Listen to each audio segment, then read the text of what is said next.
Itu calon mertua gimana tuh?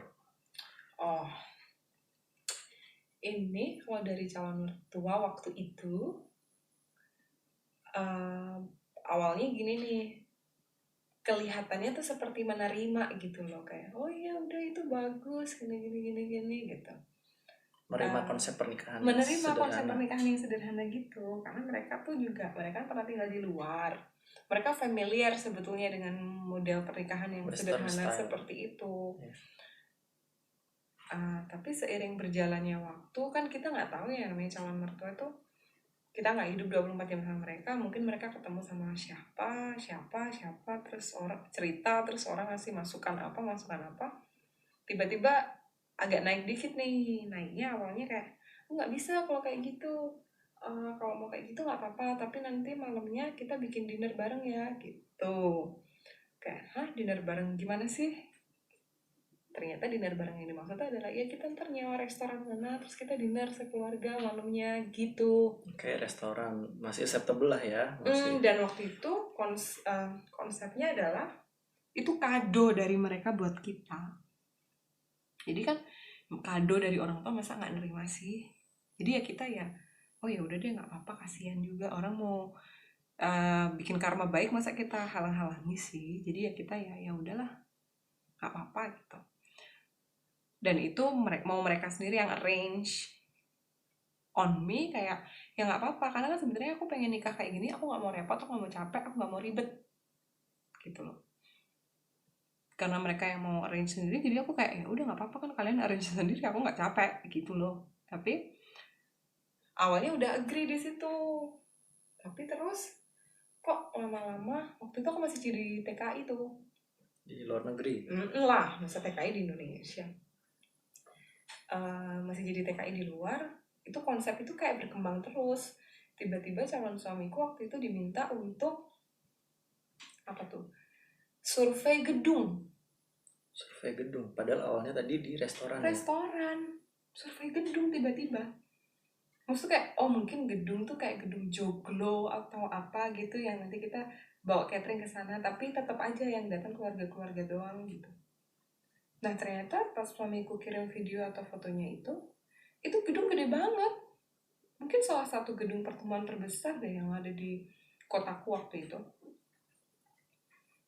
Itu gede banget. Yang kapasitasnya bisa kayak kalau standing party itu 2000 apa ya katanya. Itu gedung buat acara nikahan apa buat konser itu? Kayak katanya pernah dipakai buat konser. Jadi ngerti kan ada beberapa gereja yang mereka modelnya konser-konser apa gitu. Oh, KKR ya gitu ya, Widi. Nah itu gede banget. Terus kan aku mikir kayak, loh kalau cuma keluarga-keluarga doang, why? Ini aku udah curiga nih, karena sebetulnya kan ya aku pacaran 7 tahun sama suamiku. Aku dan suamiku sama-sama paham bahwa orang tuanya itu memang modelnya gitu. Maksudnya kayak kalau orang Jawa bilang tuh mindek-mindek gitu loh. Jadi kayak dikit-dikit kayak mau membujuk kita dikit-dikit, tapi nanti ujungnya tuh sebenarnya adalah resepsi gitu. Tapi kalau ya orang-orang Jawa lah, iya, mereka nggak mau bilang bahwa aku mau bikin resepsi, karena mungkin mereka tahu kita akan tolak mentah-mentah. Tapi gitu caranya, pelan-pelan, nggak berani straightforward gitu loh. Yes. Karena mereka tahu kalau mereka straightforward, kita juga akan very straightforwardly bilang no gitu loh. Terus kok gedung kayak gini. Terus habis itu nggak lama kemudian aku masih di tempat merantau itu, aku tiba-tiba dikirimin spreadsheet, isinya adalah daftar undangan. Ada berapa undangan waktu itu? Daftar undangannya adalah 300 undangan. Orang apa undangan ya, lupa deh, pokoknya sekitar itu lah. Wow. Itu banyak banget. Undangan ingat undangan. 300 undangan berarti perkiraan sekitar 700-800 orang yang akan datang ya. Gila nggak? Maksudnya loh, kalau keluarga dekat nggak kayak gini caranya kan gitu. Kalau emang mau konsepnya cuma acara syukuran dan kado buat kita, ya harusnya yang undang kita dong, enggak? Iya. Tapi ternyata itu yang undang mereka dan undangan-undangan mereka, dan itu 300 undangan, it is wedding reception gitu loh. Habis itu aku langsung kayak ngomong sama suamiku, kok kayak gini sih, nggak bisa dong kalau kayak gini. Terus tapi akhirnya kayak aku sama suami ya udahlah biarin aja gitu loh, karena kan ya siapa tahu itu adalah kebahagiaan orang tua yang mungkin kita harus bantu untuk untuk penuhin gitu. Terus akhirnya lama-kelamaan kok to be honest banyak hal yang aku nggak suka, karena sebetulnya waktu acara lamaran itu kan ada lamaran tetap ya. Iya. Di acara lamaran itu sebetulnya kedua pihak keluarga udah tahu kok konsep kita kayak apa, mau tanggal berapa gitu. Kedua belah pihak sudah agree, setuju. Iya, udah itu setuju. Terus aku ingat banget orang tuanya suamiku itu bilang ke ibuku, Bu, nanti untuk acara nikahannya biar urusan anak-anak aja ya, kita nggak usah ikut-ikutan ya gitu. Aku waktu itu ya masih mikir positif lah, kayak oh iya, kayak ibunya suamiku ini berusaha untuk meyakinkan ibuku bahwa udah yuk kita kasih ke anak-anak aja gitu. Waktu itu pikiran positifku ke arah sana gitu, meskipun mbak-mbakku bilang kok kayak gitu sih, kok dia jadi ngatur-ngatur ibu, maksudnya jadi ngatur-ngatur ibuku, pihak perempuan harusnya memiliki acara, yang harusnya kan punya acara kan. Kalau orang Jawa bilang kok jadi ngatur-ngatur ibuku, ya bebas dong ibuku mau ngapain gitu. Terus habis itu kok aku di luar kan waktu itu, nah kok ternyata baru ke reveal nih, ibuku bilang satu-satu, karena kami sempat satu gereja kan, ibuku baru nge-reveal satu persatu kayak gini. Ibuku pernah ketemu di salah satu acara di gereja, terus beliau nih, ibunya suamiku tuh bilang ke ibuku, untuk acara yang malam itu yang diundang ini kok dikit aja, pokoknya keluarga-keluarga yang deket banget aja, keluarga yang deket aja. Itu pun apa sih dia bilang, itu pun aku pun itu cuma ngundang keluarga-keluarga yang ada di Jogja, yang di luar Jogja kami nggak undang. Sepupu-sepupunya suamiku, berarti sepupu-sepupunya bapaknya suamiku ya, sepupu-sepupunya suamiku juga yang diundang cuma yang di Jogja, yang di luar Jogja nggak diundang gitu. Ibuku tersinggung dong, ibuku ngerasa di direct as if ibuku nggak boleh ngundang siapa-siapa. Tapi kan waktu itu aku juga belum nge-reveal ke ibuku bahwa aku udah punya list undangan mereka yang jumlahnya 300 orang. And that talk yang ibunya suamiku bilang ke ibuku itu, that's totally apa ya, nggak benar. Jadi kontradiktif dengan apa yang sudah dia berikan, list list orang-orang yang mau diundang tadi ya. Aku di situ jadi mikir, loh kok kayak gini, kamu ngedirect ibuku biar ibuku nggak ngundang orang, tapi padahal at the same time kamu tuh udah ngirim ke aku list undanganmu yang itu banyak banget, gila. Mbakku yang nomor 1 dan nomor 2 nikah aja itu 300 undangan, itu udah dari semua pihak loh, maksudnya dari temannya mbakku, temannya suaminya, keluarganya mbakku, keluarga suaminya. Kan kacau ya kalau kayak gitu. Itu aku udah ngeliat, kok kayak gini sih caranya gitu. Terus lama-kelamaan kok orang tuanya itu untuk acara yang malam itu demanding banget. Demandingnya gimana? Gini, kan konsep awalnya dia bilang itu kado. Iya. Kalau kado kan ya berarti either kamu kasih duitnya terus udah sana terserah dia mau buat apa gitu, atau ya udah kamu bikinin acara terus kita mau nggak mau terima jadi gitu. Itu tuh enggak. Jadi dia bilang itu kado, tapi aku harus arrange acaranya. Tambah capek dong gitu. Sesuai dengan yang dia mau. Ininya gini, cateringnya ini, cateringnya itu. Very exhausting. Sementara aku bukan tipe orang yang bisa kayak gituin. Maksudnya di keluarga aku sendiri pun culture itu tuh kan nggak ada. Ibuku tuh nggak pernah ngedirect, bapakku nggak pernah ngedirect. Jadi pas begitu ketemu ini, why would you gitu? Kalau kamu masih kado, kasih aja duit, terserah kita mau pakai buat apa dan segala macam kan. Itu enggak. Jadi ya waktu itu udah kesel, kok demanding banget. Terus mulai tuh akhirnya aku sama suamiku memutuskan untuk menolak acara resepsi itu. Ditolak. Wow, itu kan konsekuensinya pasti besar banget tuh. Besar, karena habis itu kan beliau itu menjanjikan, nih aku buka angkanya aja ya. Beliau itu menjanjikan untuk acara resepsi malam itu bisa kasih sekitar 100 sampai 150 juta.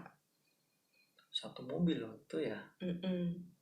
Tapi do not think it's much ya. Itu tuh kecil kalau kamu nikah di gedung yang kayak gitu. Karena paham nggak? Kalau gedungnya itu gede, otomatis dekorasinya tambah banyak. Mahal karena apa? Karena space yang harus diisi dengan dekorasi makin banyak kan, makin sophisticated kan. Itu satu. Terus kalau gedungnya udah gede, ongkos gedungnya tuh kira-kira murah apa mahal? Ya pasti mahal kan gitu. Dan itu masih gedung yang termasuk baru di kotaku. Jadi itu masih mahal, gedungnya mahal, dan aku tahu dekorasinya pasti mahal banget. Dan kita udah survei waktu itu, emang dekorasinya mahal. Dekorasi untuk gedung di situ itu ya, itu sekitar, dia bilang yang paling murah itu 22 jutaan. 22 juta. Dekorasi tok. Jadi kalau 150 juta tuh menurut Anda itu angka yang kecil atau angka yang besar untuk mengadakan resepsi di situ? Ya kurang sih. Ya kurang lah, maksudnya kayak souvenir, ya nggak? Belum souvenir, belum nyetak undangan. Souvenir yang dia mau apa, tau nggak? Souvenir yang mungkin harganya kalau aku beli tuh satu piece-nya tuh kayak 20-25 ribu.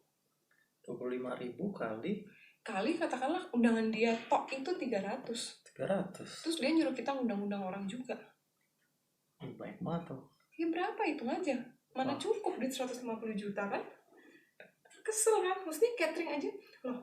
Cateringku aja yang buat acara kemarin itu habis sekitar 2 acara ya, karena kan yang malam Bridgestone pemberkatan itu sama yang habis pemberkatannya pas siangnya itu untuk 2 acara itu aja aku habis sekitar 70-an juta. Enggak ding sorry. Aduh berapa ya, 60-an. Wow, 60-an, bayangin. Nah kalau gedung segede itu undangan 300 orang 300 undangan, dan itu belum semuanya. Berapa itu? Berapa? 200-300. Nah ya kan tuh. Makanya kalau aku dengar dari teman-temanku sih rata-rata mereka nikahan tuh ya habisnya sekitar 200-300 gitu. Itu mah bisa buat DP rumah tuh di Jakarta ya. Exactly. Makanya terus habis itu karena kok demanding, kok aku dan suamiku yang bercita-cita nikahan kami itu simple, nggak ribet, terus simple, nggak ribet, nggak nyapain orang gitu kan, kok jadi kayak gini gitu. Terus akhirnya kami berdua memutuskan untuk dari 150 juta itu tadi sempat ditransfer ke suamiku 20 juta apa ya, 7 juta 20 juta sempat ditransfer 20 juta di awal. Terus habis itu aku suruh suamiku tuh untuk udah kembaliin aja. Suamiku agree, iya dah kembaliin aja daripada kita harus jadi capek, susah. Karena waktu itu suamiku kerja di Jakarta, aku sendirian ngadepin orang tuanya, repot ya. Maksudku udah nggak bisa. Aku bilang aku nggak bisa, kalau kamu mau kamu urusin. Dan suamiku nggak mau. Terus yaudah deh kita balikin aja duitnya. Akhirnya aku WhatsApp tuh mamanya, dengan berat hati kami harus kembalikan uang ini karena kami merasa ini aku cerita keberatan dengan acara yang dimauin sama orang tuanya suamiku waktu itu. Terus mereka kayak yang model orang tuanya suamiku tuh kayak model orang yang kalau di depan tuh nggak mau kelihatan marah, nggak mau kayak marah tuh suatu hal yang jelek banget gitu loh. Kalau sampai ketahuan orang lain. Kalau marah dan kecewa gitu nggak, jadi mereka tuh kayak oh iya nggak apa-apa mbak gini gitu. Tapi ternyata di belakang itu komplain, nggak terima sebetulnya. Cuman ya kalau aku ya yang penting sudah diterima, uangnya udah diterima kembali, dan kan yang nerima duit bukan aku, terus yang ngembaliin duit ke mereka juga suamiku. Aku cuman ini doang, apa FYI doang kan ke beliau waktu itu. Dan nih karena itu batal acaranya, karena waktu itu juga keluargaku keberatan, kok mereka mau bikin resepsi malamnya, kalau di Jawa kan nggak boleh, kalau emang kamu mau ngunduh mantu ya minimal beda 1 hari lah harusnya gitu loh. Nggak bisa kita nikah hari ini terus langsung hari itu juga hari buat itu juga mereka mantu. ngunduh mantu. Dan kalau ngunduh mantu ya pihak cowok lah harusnya yang ngurusin, kok ini anakku yang cewek ngurusin.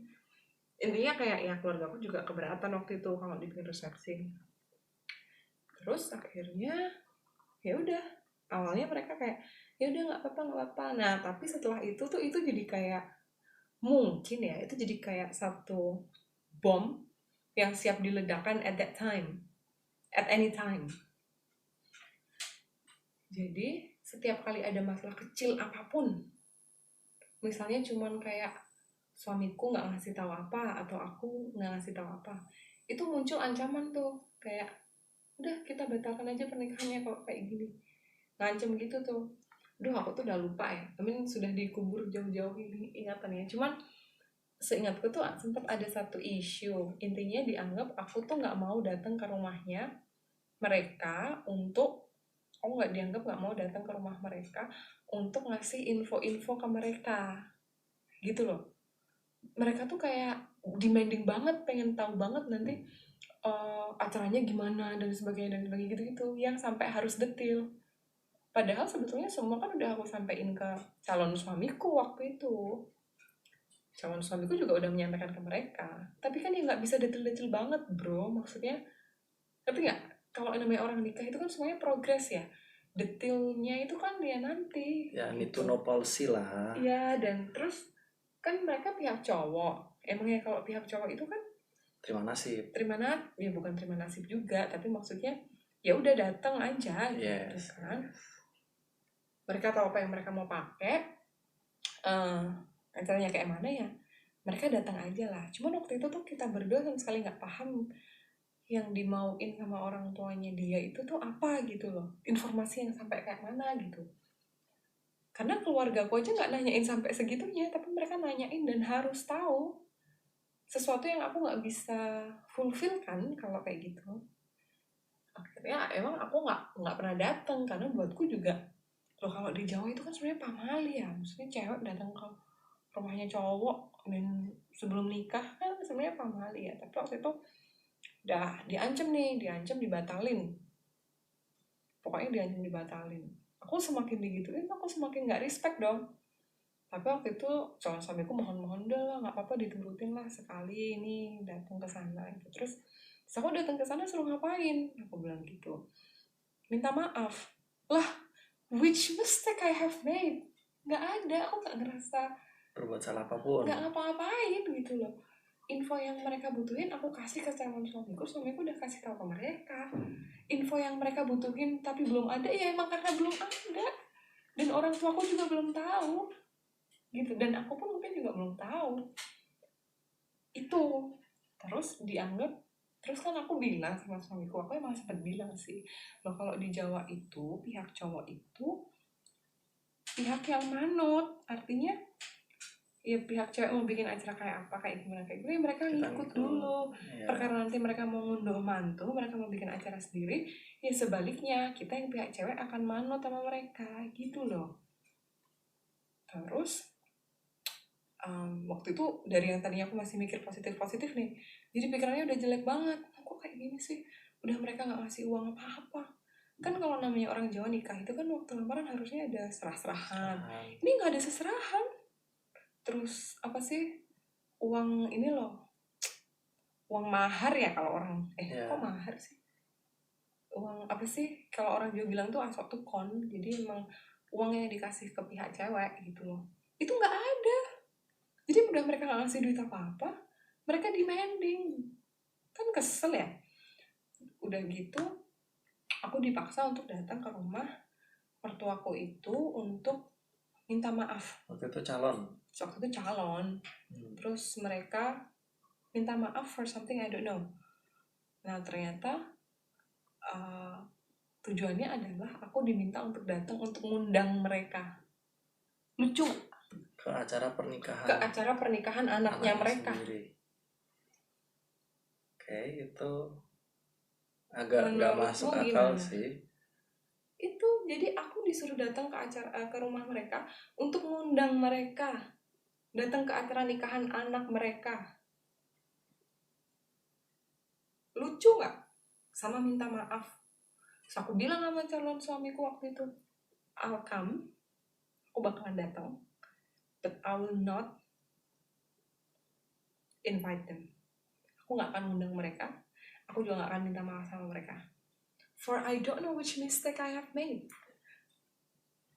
For I don't know why aku harus ngundang orang tuanya suamiku datang ke acara nikahan anak mereka sendiri. Kan lucu ya. Jadi waktu itu akhirnya aku datang. Itu kondisinya kayaknya suamiku udah pergi dari rumah deh. Maksudnya dia lagi pulang ke rumah dari Jakarta, tapi nggak tidur di rumah karena kayaknya dia udah capek mungkin ya, karena orang tuanya gitu-gituin dia. Terus akhirnya aku datang ke rumah itu sama calon suamiku. Pas datang, mungkin ini beda ya. Kalau cewek-cewek lain tuh mungkin kalau datang ke rumah mertua, calon mertua itu kayak dimanis-manisin, iya gitu, yang penting pokoknya diterima gitu. Tapi emang aku tuh bukan orang yang gitu. Maksudku kayak, ya orang anakmu mau sama aku, mau apa? Ya kan? Terus maksudnya kayak, ya it's okay kalau kamu nggak suka sama aku juga nggak apa-apa gitu loh. Jadi waktu itu aku datang karena aku emang posisinya marah ya. Maksudnya marah tuh, kenapa sih gitu? Kenapa harus ngancem dibatalin pernikahannya? Kenapa aku harus minta maaf untuk hal yang aku nggak pernah tahu? Kenapa aku harus datang ke rumah calon suamiku? Kenapa aku harus ngundang mereka? Kayak those nonsense things itu kenapa harus aku lakukan? Tapi akhirnya aku datang. Aku nggak undang. Aku bilang, tapi aku terang-terangan bilang, kalau Bapak Ibu mengharapkan saya mengundang Bapak Ibu ke pernikahan anak Bapak Ibu sendiri, saya tidak akan pernah lakukan. Saya kesini hanya untuk memberitahu bahwa saya dan anak Bapak Ibu akan menikah di tanggal sekian. Bahwa Bapak Ibu berkenan hadir, silahkan. Bapak Ibu tidak berkenan hadir, tidak apa-apa. Aku bilang gitu. Karena dalam pernikahan Kristen, tugas orang tua itu hanya menyaksikan. Unlike pernikahan secara Muslim ya, yang orang tuanya menikahkan kan. Orang tua atau walinya kan menikahkan. Kalau di Kristen itu kan orang tua sifatnya menyaksikan. Jadi tidak ada pun nggak masalah sebetulnya. Aku bilang bahwa dalam pernikahan Kristen orang tua itu hadir untuk menyaksikan anaknya menikah. Jadi ini seharusnya menjadi kebutuhan Bapak Ibu. Apakah Bapak Ibu merasa perlu menyaksikan pernikahan anaknya atau tidak? Kalau Bapak Ibu merasa tidak perlu, ya tidak usah hadir. Kalau Bapak Ibu merasa perlu, ya silahkan hadir. Saya sudah sediakan semua fasilitas yang akan diperlukan. Aku bilang gitu. Dah, terus habis itu kayaknya ada ceramah dikit-dikit gitu, cuman kayak aku lupa.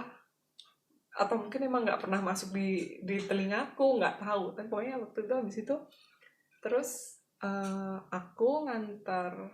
Habis itu dari situ kami pergi. Itu ya, kalau bukan aku masih menghormati mereka.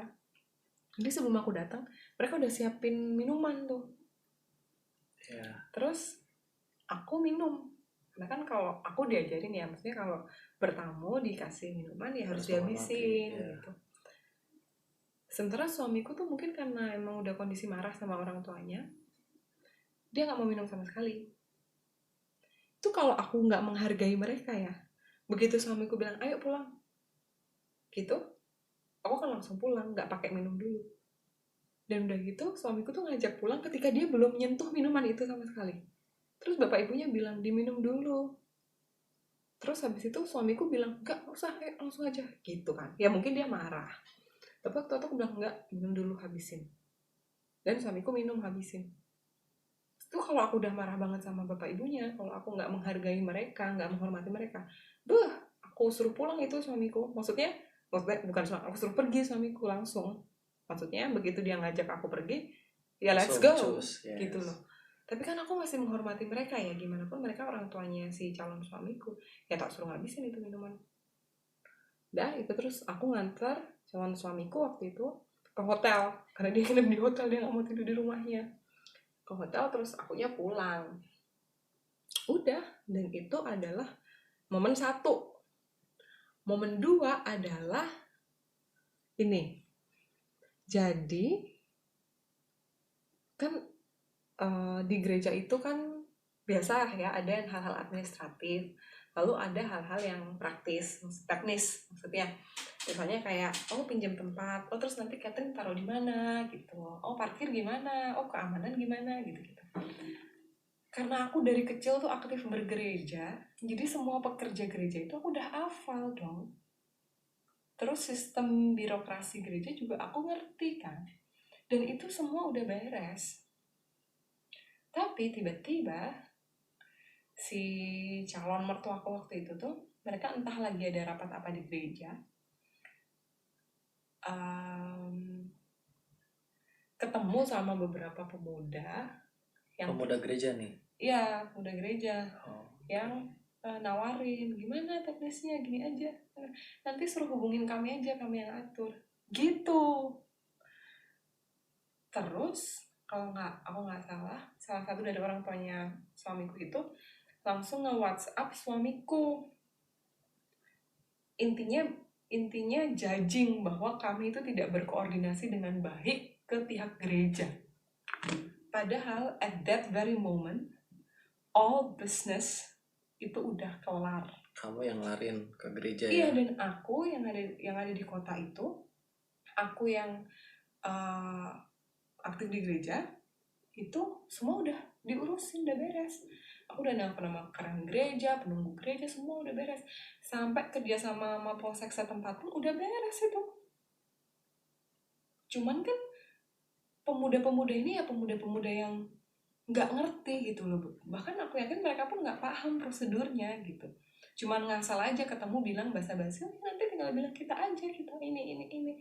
Tapi maybe his parents took it seriously, terus langsung judging bahwa aku nggak berkoordinasi dengan baik ke pihak gereja, bla bla bla bla bla, nggak bisa komunikasi, bla bla bla bla bla. Wah, itu aku nggak terima, karena udah berkali-kali diancam dibatalkan, dan aku selalu ngalah.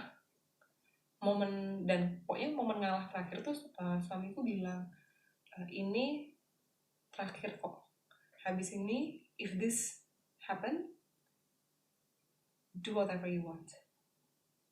Dia bilang gitu.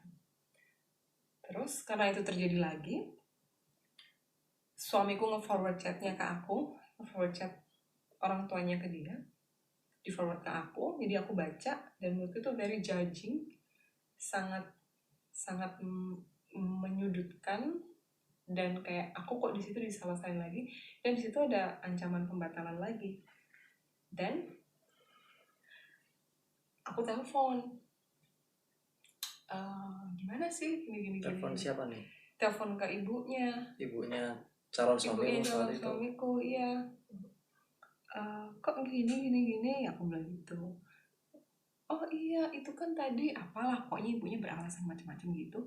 Terus aku bilang, kok kayaknya gini banget, maksudnya sampai berkali-kali berusaha untuk membatalkan, sebetulnya tuh kami direstui enggak, aku bilang gitu. Terus ibunya jawab, loh kalau kami merestui, lah bapak ibu itu mau menerima saya atau enggak, aku bilang gitu. Terus dibilang, loh kami mau menerima, sekarang pertanyaannya apakah mbak juga mau menerima bapak ibu sebagai orang tuanya. Ditanyain gitu, dalam hati tuh ya aku pengen bilang enggak lah gitu kan, cuman kan nggak mungkin ya. Terus Akhirnya aku bilang waktu itu, loh Bu, jodoh itu rezeki, saya nggak bisa milih, aku bilang gitu. Kalau emang saya jodohnya sama anak ibu, yang bisa saya pilih itu antara saya mau atau enggak nikah sama anaknya ibu, bukan sama ibu. Aku bilang gitu. Maksudku, aku bisa milih suamiku, tapi aku nggak bisa milih mertuaku, karena it comes in one package. Jadi kalau aku mau nikah sama suamiku, menerima orang tuanya atau tidak itu bukan pilihan, itu kewajiban, keharusan. Itu kayak konsekuensi. Oh ya. Iya nggak sih? Iya. Iya nggak sih? Maksudnya kalau suami nih, kayak secinta-cintanya kita sama orang, kan tetap aja kita bisa pilih untuk nggak usah nikah deh, bisa kan? Gitu. Tapi kalau mertua itu kan bukan pilihan lagi. I mean kalau kita udah milih suami, ya mau nggak mau ada orang tuanya suami kan, suaminya juga nggak keluar dari batu kan. Jadi yang nerima orang tuanya suami itu konsekuensi, bukan pilihan gitu loh. Jadi kan aku bilang, itu sebuah konsekuensi Bu, saya nggak bisa pilih. Ya harusnya sih dia paham ya bahwa sebenarnya jawabanku adalah enggak kan, berarti kalau kayak gitu. Terus tapi waktu itu beliau bilang, oh ya sudah, gini intinya gitu. Terus aku bilang, semuanya itu udah beres gini, silakan aja Ibu tanya ke gereja apa yang belum beres, semuanya udah beres. Akhirnya itu pokoknya intinya di telepon itu terjadi diskusi yang agak panas, tapi panasnya di aku, maksudnya aku marah-marah, ibunya kayak yang mencoba untuk kalem, tenang, stay cool, kayak menerima gitu-gitu. Nah, aku itu di akhir telepon minta maaf, artinya aku bilang kayak, ya saya minta maaf ya Bu, kalau omongan saya ada yang tidak berkenan, saya hanya ingin menyampaikan ini supaya semua kedua belah pihak bisa jalan sama-sama enak, aku bilang gitu. Terus dia bilang, oh iya nggak apa-apa kok Mbak gitu. Terus ditutup teleponnya. Nah kan, terus habis itu mereka beberapa kali attempt untuk ketemu orang tuaku tanpa sepengetahuanku. Tapi kan orang tuaku bilang dong sama aku, tuh ini orang tuanya calon mertuamu ngajakin kita ketemu. Ya udah sana ya, aku bilang gitulah. Pertama diajak makan ke sini, diajak makan ke sana gitu. Intinya waktu diajak makan itu mereka mau ngasihin duit si Asok Tukon itu tadi loh. Karena mungkin mereka ngerasa mereka diperlakukan seperti ini sama calon menantunya itu karena mereka nggak ngasih duit. Dipikirnya tuh gitu. Kayak aku tuh matre karena aku nggak nerima duit dari mereka, ya mereka nggak boleh ngatur-ngatur aku, seolah-olah gitu loh. Terus dengan ngasih duit bisa diatur gitu. Nah harapannya gitu. Nah mungkin mereka tuh lupa bahwa ketika mereka mau bikinin kita resepsi, mereka udah ngasih uang dan itu kita balikin. Ngerti kan? Gitu loh. Jadi terus akhirnya aku bilang, ini Ibu pergi aja. Terus akhirnya mereka ketemu sama orang tuaku, ngobrol, ini mau ngasih duit itu. Ibuku dong nggak, ibuku tuh orang bodoh sebetulnya, maksudnya bukan orang yang berpendidikan tinggi atau gimana gitu. Ibuku bilang gini, oh ya nggak apa-apa kalau memang mau diberikan, orang itu memang kalau di adat Jawa itu harus ada, nggak apa-apa berikan aja. Oh ya kalau gitu kapan kita bisa ke rumah untuk ngasihin itu? Terus bilang, oh iya tanggal segini, oh ya monggo aja, mau kapan gitu kan. Udah tuh ya udah besok kita kabarin. Belum keluar tuh tanggal berapa mereka mau ke rumah. Nah terus mereka tuh ke rumah tuh kalau nggak salah nih ya, itu sekitar 3 minggu sebelum hari H-3 minggu mereka datang ke rumah. H-3 minggu itu, di hari itu aku ada janjian sama penjahit baju nikah, penjahit kebaya nikah. Aku janjian sama penjahit itu udah 3 bulan sebelumnya. Maksudnya ketika aku masukin kain, penjahitnya udah bilang nanti datang tanggal sekian ya untuk ini. Penjahitnya tuh ada di kota lain yang kalau berperjalanan dari tempatku itu sekitar 1/4 jam naik motor. At that time terus aku naik motor. Cewek nih naik motor nih. Iya. 1/4 jam. Biasa sih. Maksudnya emang dari dulu nggak apa-apa kayak gitu. Wow. Terus naik motor 1/4 jam ke rumah kakakku, karena rumah kakakku tuh deket sama penjahit itu, dan penjahit itu adalah hasil rekomendasi kakakku. Terus udah aku di rumah kakakku nih. Nah, karena di hari itu kalau nggak salah 3 hari sebelumnya, memang 3 atau 2 hari sebelumnya ya, itu si orang tuanya suamiku udah ngabarin orang tuaku bahwa akan datang ke rumah ketemu dengan orang tuaku tanggal itu, di tanggal aku pergi ke menjahit. Tapi kan they didn't mention they wanted to meet me kan. Iya. They said they want to meet my, jadi orang tua sama orang tua. Iya. Jadi salah nggak kalau aku pergi? Ya nggak ada dong. Ya nggak dong, karena di situ nggak ada dibilang mau ketemu sama aku, dibilangnya mau ketemu sama bapak ibuku. Ya udah dong. Terus akhirnya aku pergi ke penjahit. Nah, karena aku pergi ke penjahit, bapak ibuku nggak ada yang bantuin di rumah. Maksudnya nggak ada yang bantuin untuk nyapin menjamu mereka gitu loh. Akhirnya mbakku yang punya rumah itu pergilah ke rumahku. Berarti tukeran. Jadi aku nungguin anak-anaknya di rumah. Terus dia ke rumahku untuk masak dan segala macam. Terus anak-anaknya ini aku ajak penjahit, aku fitting dan segala macam. Nah, pas selesai dari penjahit, maksudku kan aku bisa langsung pulang ke rumah kan. Tapi ternyata suaminya kakakku itu, bapaknya si bocah-bocah yang lagi aku tungguin itu, lembur. Jadi kan aku nggak bisa langsung pulang ke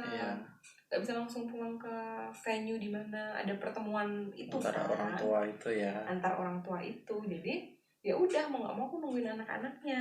Kan nggak mungkin juga aku naik motor bawa 2 anak kecil-kecil, yang satu umur 7, yang satu umur 4 apa 5 gitu, kan nggak mungkin ya. Terus akhirnya ya udah aku tungguin. Bapaknya baru kelar lembur itu sekitar jam 8 nyampe rumah. Jam 8 itu pula, jam 8 malam ya, jam 8 itu pula aku siap-siap pulang. Dan itu aku naik motor pulang, dan aku nyampe rumah sekitar jam 9 lebih 10 menit atau 9:04 gitu ya. Emang jadi pas aku masuk gang, mobil mereka tuh keluar gang, tapi dari ujung yang lain. Jadi kayak this aisle has 2 ends. Terus aku masuk dari satu sisi, mereka keluar dari sisi gang yang lain. Aku tuh ngeliat, oh itu barusan pulang. Masa iya aku mau panggil-panggil? Kan enggak dong, karena itu jauh kan. Itu sepanjang mungkin ada kali 800 meter, 700 meter lah ya. Terus udah aku nyampe rumah nih. Terus udah kan ngobrol kan, oh tadi kesini gini. Terus ibuku bilang, tahu nggak, masa orang mau ngasih asok tukon, bukannya kemarin rencana dia kesini tuh mau ngasih asok tukon, ngasih duit, kok tadi dia nyampe sini dia bilang dia mau transfer uangnya? Mana ada asok tukon ditransfer, dibilang gitu. Ya mungkin kan kekinian kan ya, dia keren tapi, gitu. We kinda know mereka tipikal orang yang seperti apa. Kayaknya dengan ditransfer mereka jadi punya bukti transfer, sehingga mungkin tuh bisa di show off ke orang, nih loh aku kan udah ngasih duit segini lah gitu. Terus ibuku bilang, oh kalau mau transfer ke anak-anak aja, transfer ke suamiku aja gitu, transfer ke ke anaknya aja gitu, karena kan ini anak-anak nikah juga pakai uang mereka sendiri, nggak usah ditransfer ke saya. Ibuku bilang gitu. Tidak bodoh dong ibuku, maksudnya kayak ya aku nggak mau di bukti transfer yang ketulis nama aku, kamu ngasih duit aku. Kalau ke anak kan ya itu kamu ngasih duit ke anak ya hal yang wajar kan, anaknya nikah kamu ngasih duit ke anakmu sendiri itu. Nah terus kok nggak berapa lama, mungkin sekitar 10 menit ya, sekitar 10 menit 15 menit aku ngobrol. Di dalam obrolan itu juga ada tuh cerita di mana ibuku bilang omnya suamiku dan pak adiknya itu menekan-nekan, intinya kayak mau tricking ibuku supaya ibuku mau akhirnya mengadakan resepsi. Mereka udah menekan-nekan tuh dengan bilang gini, nah nanti kalau kami bawa keluarga 2 bis gimana? Emang cukup gerejanya? Ngerti nggak? Maksudnya kayak mau mengarahkan ibuku supaya finally believe that oh iya ya nggak bisa ya kalau di gereja, ya udah deh resepsi gitu loh.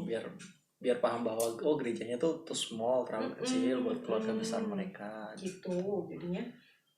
Tapi ibuku nggak ke sway gitu.